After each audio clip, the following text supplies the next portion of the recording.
ఇక వివరాల్లోకి వెళ్తే కాకినాడ నగరపాలక సంస్థ ఆదాయాన్ని గణనీయంగా పెంచేందుకు త్వరలోనే కఠినమైన చర్యలు తీసుకోనున్నట్లు జిల్లా కలెక్టర్ కాకినాడ నగరపాలక సంస్థ ప్రత్యేక అధికారి షాన్ మోహన్ సగిలి వెల్లడించారు. మంగళవారం శారదమ్మ గుడి సమీపంలోని మున్సిపల్ కార్యాలయంలో ఇన్ఛార్జ్ కమిషనర్ ఎన్వివి సత్యనారాయణతో కలిసి అధికారులతో ఆయన సమీక్ష నిర్వహించారు.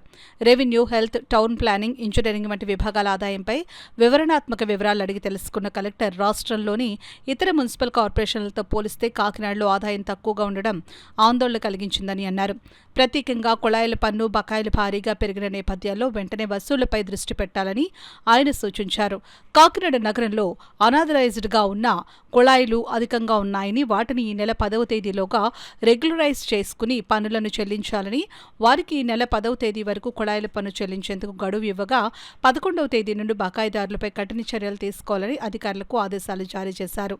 అవసరమైతే త్రాగునీటి కుళాయిలను తొలగించడానికి వెనుకాడవద్దని స్పష్టం చేశారు. అదనంగా ట్రేడ్ లైసెన్స్ రుసుముల్లో స్వల్ప పెంపు ప్రతిపాదన అమలుకు దిశానిర్దేశం చేశారు. ఇక పార్కులు, ఉద్యానవనాలు, ఎన్టీఆర్ బీచ్ అభివృద్ధి కోసం పలు సంస్థలు సమర్పించిన ఆధునిక సదుపాయాల ప్రణాళికలు కూడా సమావేశంలో చర్చించబడ్డాయి.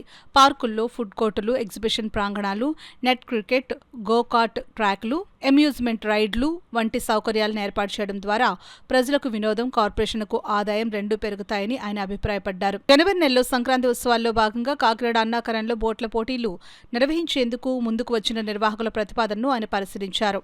అలాగే ఎన్టీఆర్ బీచ్లో ఇప్పటికే నిర్వహిస్తున్న గోకార్టింగ్ సంస్థ ప్రతినిధి ఆనంద్ కూడా ఈ సమావేశంలో పాల్గొని నగరంలో పార్కుల అభివృద్ధికి రూపొందించిన ప్రణాళికను కలెక్టర్ దృష్టికి తీసుకుని వచ్చారు.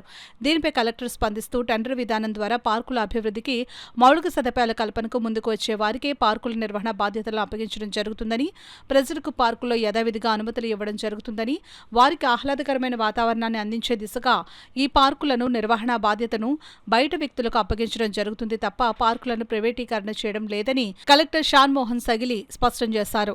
ఈ సమావేశంలో అదనపు commissioner KT Sudhakar, deputy commissioner K Srinivas, SEP Venkatrao, health officer doctor Prithvicharan, DCP Krishnarao, accountant Ramasastri, TPRO Sailaja తదితరులు పాల్గొన్నారు.